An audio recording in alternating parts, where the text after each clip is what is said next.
আসসালামু আলাইকুম প্রিয় দর্শক, আমি জানি যে আপনাদের মধ্যে এই ইরান এবং যুক্তরাষ্ট্রের যে যুদ্ধ, এটা নিয়ে বেশ কৌতূহল আছে।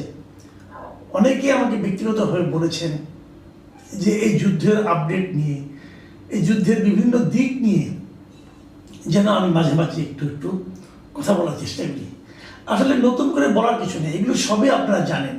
বিভিন্ন পত্রপত্রিকায় যুদ্ধ নিয়ে অনেক কথা হয়, কিন্তু আমাদের এই আলোচনা সেটা হলো অনেকটা আপনাদের সঙ্গে মত বিনিময়। মানে আপনারা যা ভাবেন আমিও ঠিক সেরকমই ভাবি, এই ভাবনাগুলো পরস্পরের সঙ্গে একটু বিনিময় করা। এই জন্যই আজকে আবার নতুন করে আলোচনা করছি। আজকে আলোচনার শুরুতেই একটা কথা আমার মনে হচ্ছে, আমার ধারণা আপনাদেরও মনে হচ্ছে, সেটা হলো ট্রাম্প কি আসলেই পাগল? এই লোকটার কোনো লজ্জা সরম বলতে কিছু নাই। আমার মনে হয় যে যুক্তরাষ্ট্রে কি কোনো পাবনা নাই যেখানে থেকে নিয়ে রেখে আসা যায়? কেন বলছি আপনারা নিশ্চয়ই দেখেছেন, আজকে সে বলতেছে যে যখন নাকি তারা ইরানকে আক্রমণ করলো, এই আক্রমণ করার পর ওদের তো শীর্ষ নেতা আলী খামেনি মারা গেলেন। মারা যাওয়ার পর ওরা নতুন নেতা বানাবেন। আপনারা জানেন এই নেতা বানানোর জন্য ওনারা কিন্তু বেশ কয়েকদিন ওয়েট করেছেন, 3-4 দিন তারা অপেক্ষা করেছেন যে কাকে নেতা বানানো যায়। এবং তাদের একটা নিয়মও আছে, নেতা বানানোর একটা সিস্টেম আছে। তারা ওই সিস্টেমের মধ্যে ফেলেই নতুন একজন কাউকে নেতা বানান। এখন ট্রাম্প দাবি করতেছে যে ওই সময় ইরান নাকি ট্রাম্পকে অফার করেছিল যে আপনি আমাদের সর্বোচ্চ নেতা হন। বলেন, এটা কি কেউ বিশ্বাস করবে? এটা কি কেউ হাসবে না কাঁদবে? উনি একটা দেশে আক্রমণ করেছেন, ওই দেশ ওনার সঙ্গে যুদ্ধ করছে এবং ওই দেশ ওনাকে প্রস্তাব করেছে। দেখুন ওনার ভাষাটা কি। উনি বলছেন যে যেভাবে উনি আক্রমণ করেছেন, আক্রমণের পর ওনার দাবি হলো দুনিয়ার কোনো দেশের প্রধানই ইরানের প্রধান হতে চাইবেন না। তারা আমাকে খুব স্পষ্ট করেই বলেছিল, আমরা আপনাকে পরবর্তী সর্বোচ্চ নেতা বানাতে চাই। আমি বলেছি ধন্যবাদ, আমার এটার দরকার নেই। হয় বিশ্বাস আপনার যে ইরান ট্রাম্পকে বলেছে? এবং এটা কিন্তু ট্রাম্প কিন্তু কথার কথা বলেনি। ওয়াশিংটনে গতকালকে রিপাবলিকান পার্টির এক তহবিল সংগ্রহ অনুষ্ঠান ছিল। সেই তহবিল সংগ্রহ অনুষ্ঠানে ট্রাম্প দাঁড়িয়ে ভাষণে এই কথাটি বলেছে।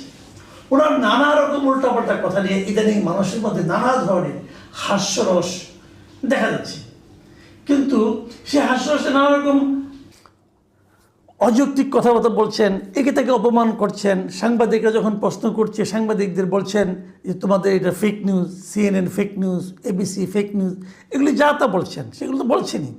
এটা নিয়ে নানা রকম হাসাহাসি হচ্ছে, ট্রল হচ্ছে, ওখানে নানা রকম কমেডি আপনার অনুষ্ঠানে তার ভাষণে নানা প্রসঙ্গ নিয়ে আলোচনা হচ্ছে। এর মধ্যে দেখলাম একজন আমেরিকান একজন সিনেটর বললেনই যে ট্রাম্প কীভাবে খুব সিরিয়াস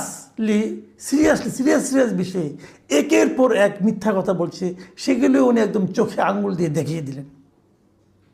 উনি বলতেছিলেন যে যখন ট্রাম্প প্রথম ইরানকে আক্রমণ করে, তখন প্রথম উনি বলেছেন যে আমাদেরকে আক্রমণ করবে, এই জন্য আমাদের নিরাপত্তার ঘাটতি আছে। উনি বলেন এটা সম্পূর্ণ মিথ্যা কথা, পরে প্রমাণ হলো এটা মিথ্যা কথা। উনি বলেন ইরানের কাছে পারমাণবিক অস্ত্র আছে, এখন পর্যন্ত অনেক কিছু আছে, এটাও মিথ্যা কথা। এবং তারপর প্রতিদিন উনি বলতেছেন ইরানের আর কিচ্ছু নাই, ইরানের কোনো রকম নেভি নাই, কোনো রকম এয়ারফোর্স নাই, কোনো রকম মিসাইল নাই, কিচ্ছু নাই। এগুলো টোটালি মিথ্যা কথা। কারণ এগুলো যদি হয়েই থাকে তাহলে ইরান কীভাবে একের পর এক আক্রমণ চালাচ্ছে, তাদের মিসাইল দিয়ে, তাদের ড্রোন দিয়ে কীভাবে আক্রমণ করতেছে? তো উনি একের পর এক মিথ্যা কথা বলছেন, নির্জলা মিথ্যা কথা বলছেন। আবার কেউ কেউ এমন কথাও বলছেন যে ট্রাম্পকে না আসলে সঠিক তথ্যই কেউ দিচ্ছে না। বয়স্ক লোক তো ঘরে বসে থাকেন, ওনার যে সমস্ত এইড আছে, ওনারা যারা সহকারী আছেন অথবা আপনার পেন্টাগনে যে সমস্ত লিডাররা বড় বড় কর্মকর্তারা ওনার সঙ্গে দেখা করেন, তারা নাকি ওনাকে কেউ প্রকৃত তথ্যটা দিচ্ছে না। তারা যেগুলি দিচ্ছে এই তো আমরা জিতে গেলাম বলে অমুক হয়ে গেলাম। দেখেন যুদ্ধ কিন্তু শুরু হয়েছে আজকে 4 সপ্তাহ হয়ে গেছে। যুক্তরাষ্ট্র এবং ইসরায়েল দুইটাই সুপার পাওয়ার, দুইজনেরই পারমাণবিক অস্ত্র আছে। এই দুইটা দেশ মিলে ইরানকে আক্রমণ করে ইরানের কিছুই করতে পারছে, ইরানের অনেক ক্ষতি করতে পারছে, কিন্তু ইরানের তাদের যে মূল লক্ষ্য ছিল যে ইরানের শাসন ক্ষমতায় পরিবর্তন আনা, সেটা তারা আনতে পারছে না। উপরন্তু ইরানের আক্রমণে তারা ব্যতিব্যস্ত হয়ে পড়েছে। এটাকে অনেকটা বলা হয় ওই মৌমাছির হুল ফোটানো নীতি। এটা আসলে চীনের মাও সেতুংয়ের একটা থিওরি ছিল। উনি উদাহরণ দিয়ে বলেছিলেন যে ধরেন সিংহ তো অনেক বড় প্রাণী, সে বড় একটা থাবা দিয়ে যে কোনো প্রাণীকে অন্য কোনো প্রাণীকে হত্যা করতে পারে। কিন্তু যখন সিংহ যে কোনো একটা মৌচাকের কাছে যেয়ে বসে, তখন সেই মৌমাছি কিন্তু সিংহকে তাড়িয়ে দেয়। কীভাবে তাড়িয়ে দেয়? তারা কিন্তু সিংহের সঙ্গে ছুটতে পারে না, সিংহর থাবা নিচে তারা পড়ে না, তারা উঠতে উঠতে যায়, সিংহকে হুল ফুটায়, হুল ফুটানোর পর সিংহ ব্যথা পায়, আবার আরেক জায়গায় হুল ফুটায়, আবার আরেক জায়গায় হুল ফুটায়।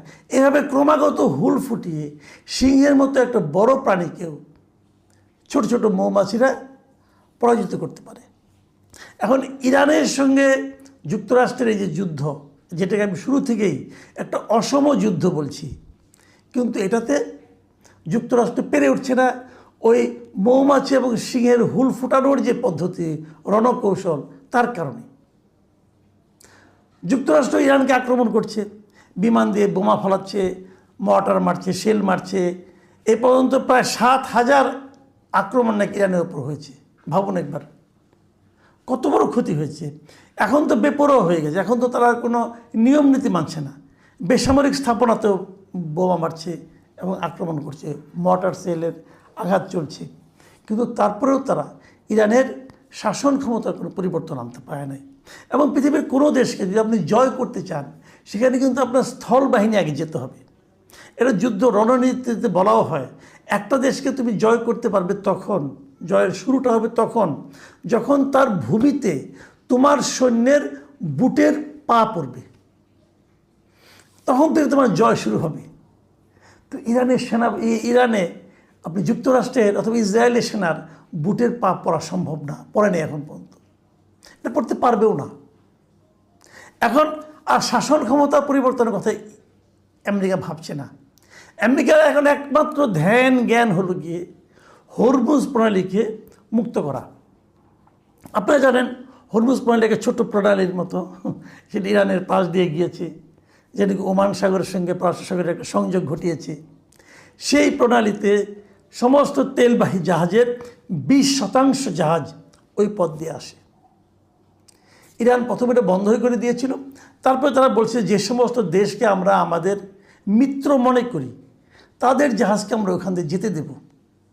এবং খুব আপনার সুখবরের মধ্যে একটা হলো, সেই ওনারা এই আজকেও দেখলাম ওনারা 5টা দেশের নাম বলেছেন যে এই 5টা দেশকে আমরা যেতে দেব। এবং এই 5টা দেশের মধ্যে বাংলাদেশ আছে, ভারতও আছে, পাকিস্তান আছে, চীন আছে, রাশিয়া আছে, এগুলো আছে। তো কিন্তু তারা আমেরিকা কিংবা আমেরিকার মিত্র যারা আছেন, ইসরায়েল তার মিত্র যারা আছেন, তাদেরকে ওই হরমুজ প্রণালীতে যেতে দেবে না।